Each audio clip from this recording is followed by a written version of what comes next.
As a young writer, a lot of what I do is dependent on having a great idea. Whether it's textbooks, novels, or non-fiction books, I can't really do anything until I have that great idea to start with. And that can be difficult for me because I really struggle to come up with great ideas. I mean, I'm good at coming up with basic ideas, so I can always find something to start with. So, a bit like drafting this talk, I'll start writing with a basic idea, feeling fantastic. I'll write for a few hours, and then I'll close my laptop for the day. But then the next day, I'll open back up my laptop and read over my work in sheer horror. And I will ask myself the question that so many of us ask when we have a terrible idea. If all I can produce is basic, terrible ideas, how am I ever supposed to have those great, life-changing ideas? Where's the link? I want to share my simple and empowering belief about how all great ideas come about. My belief is that great ideas are never spontaneously created. They never come from those eureka moments inside our head. Instead, I believe that all great ideas come from developing our basic ideas. We develop our great ideas through a cycle of starting with our dreams, which is our end vision of the idea, setting goals, taking action, reflecting, and we follow this cycle round and round, slowly adjusting each one of these stages for however long it takes for our basic idea to develop into a great idea. So let's start with the first step, dreams. When I say dreams, I'm not talking about the dreams you have at night. When I say dreams, I am talking about the unshakable visions you have day in and day out. Whether you realize it or not, those dreams are visions of your ideas. Those visions are the things that are truly meaningful to you. So when you're looking for that first idea, just start with your dreams. In 2019, I was in my first year of engineering. And on the morning of my first engineering exam, I was sitting in the library with this dream I couldn't shake. It was the dream of writing high school textbooks for students and having some form of a non-for-profit model attached to it. And that was where my great idea started. I was going to write textbooks for free. Was it a great idea? Of course not. It was a terrible idea. I had no clue what I wanted the textbooks to look like. I didn't have any teaching qualifications. I'd never written anything longer than 10 pages in my life. And I didn't even know how I would make it non-for-profit. But a basic, flawed idea is where all great ideas start, because great ideas are developed. Now comes the second step, goals. We all know that when you have a dream, you need to have a goal, a plan of action of how and when you're going to bring your idea into reality. For me, I translated my dream of writing textbooks for free into the goal of writing not one, not two, but 5 Year 12 textbooks in chemistry, physics, and the 3 levels of math. And I gave myself the timeline of 1 year. 1 year, 5 textbooks. It was an ambitious goal, but it was an exciting goal. Now comes the third step, action. Action is just about showing up every single day and maintaining a relentless work ethic no matter what. And that's easier said than done. Staring down the barrel of my giant goal, I knew that I wasn't going to be able to do this on my own. So after my exams finished, I called up some of my friends.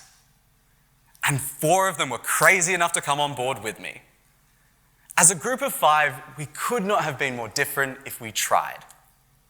My first mate to join, Rabi, was studying law and had a much greater interest in the humanities than he did in maths and science. My second mate to join, Aryan, was studying engineering, and he didn't even really like writing. My third mate to join, Tyler, was studying sports science, and again, loved the humanities a lot more than maths and science.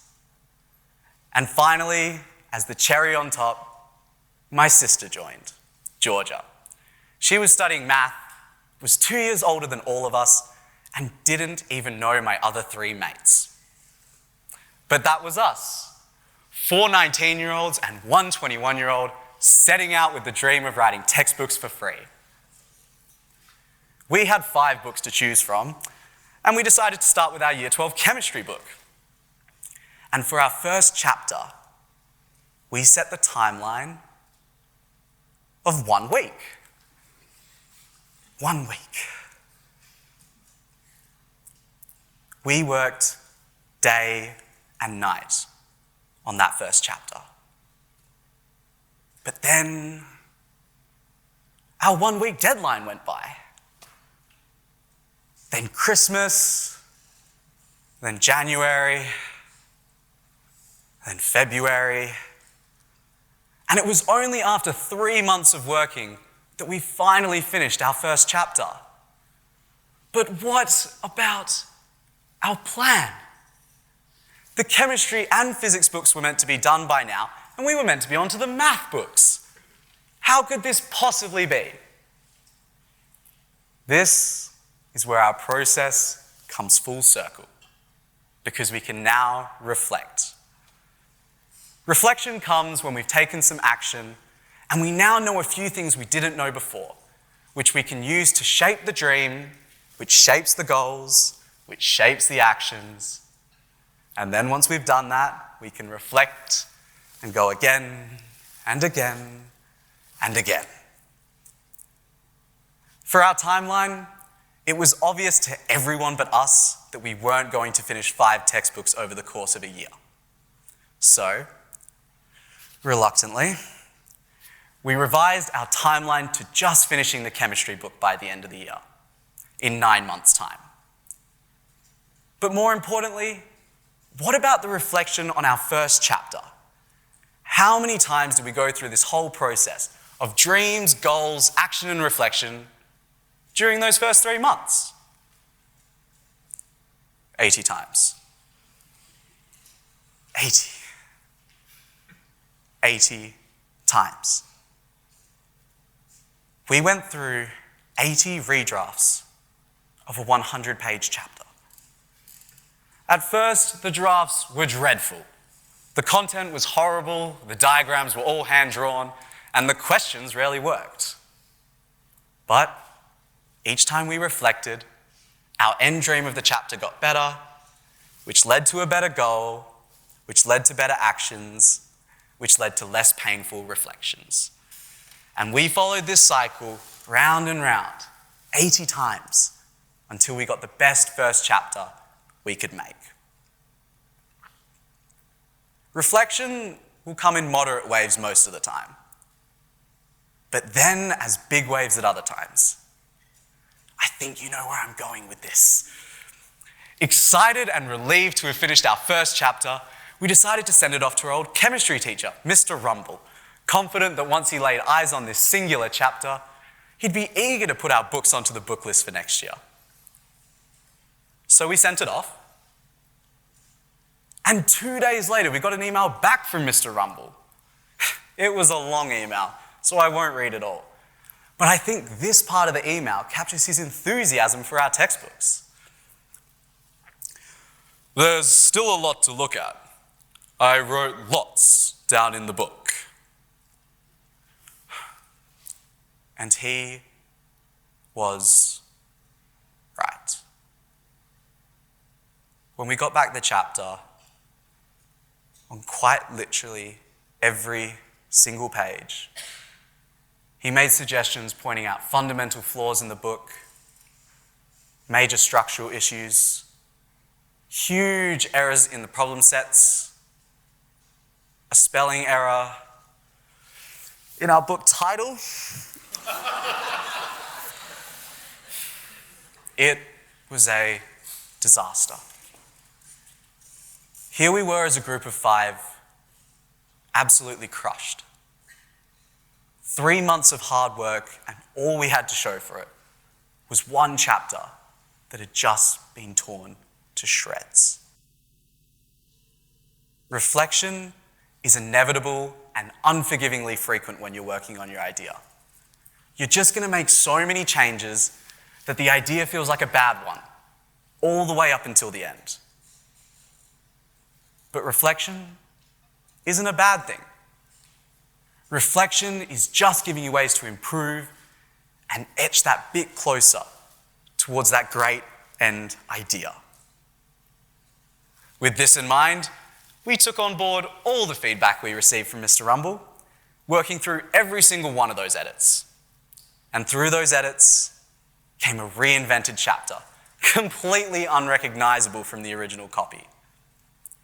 For our problem sets, we added 15 fictional characters who attend chemistry college and go on all kinds of crazy chemistry adventures throughout the year, like using stoichiometry to take down evil companies, or winning $1 million at the Titration World Championships, but then later losing that money, burning down a sulfuric acid factory. We added our own test notes, exam papers, online answer guides, and we gave the whole book a brand new student-to-student voice. So it felt like we were sitting next to the students talking to them casually about chemistry.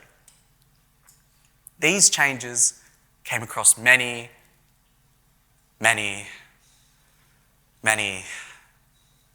drafts. But something was clear. Our basic idea of writing textbooks for free was turning into a great idea. The only minor problem was we'd finished one chapter in 5 months, and we had 7 more chapters to go with 7 months left. So what happened in the end? Well, over the course of those next 7 months, we worked tirelessly, jumping across all of the different chapters, accumulating 1,500 different documents between the 5 of us, writing the last chapter 3 days before publication. But for the first time ever, we actually met our deadline. We got the book done. When we finalized the publishing details and the unit costs, our dream of the non-for-profit model finally came into fruition. We did some math, and we realized that we could use the proceeds from every 2 sales to produce and donate a 3rd textbook, which would go to the library of a school in a low socioeconomic area. So in the end, our basic idea became a great idea. The chemistry textbooks were almost 1,000 pages long, with a unique structure, a unique student-to-student voice, and a great 2-for-1 donation model. When people look at a great end idea, it is easy to see it at face value, as if the person conceived it from the start. But more often than not, a great idea comes from starting with your dreams, setting goals, taking action, reflecting, and following this cycle round and round and round for however long it takes for that basic idea to develop into a great idea.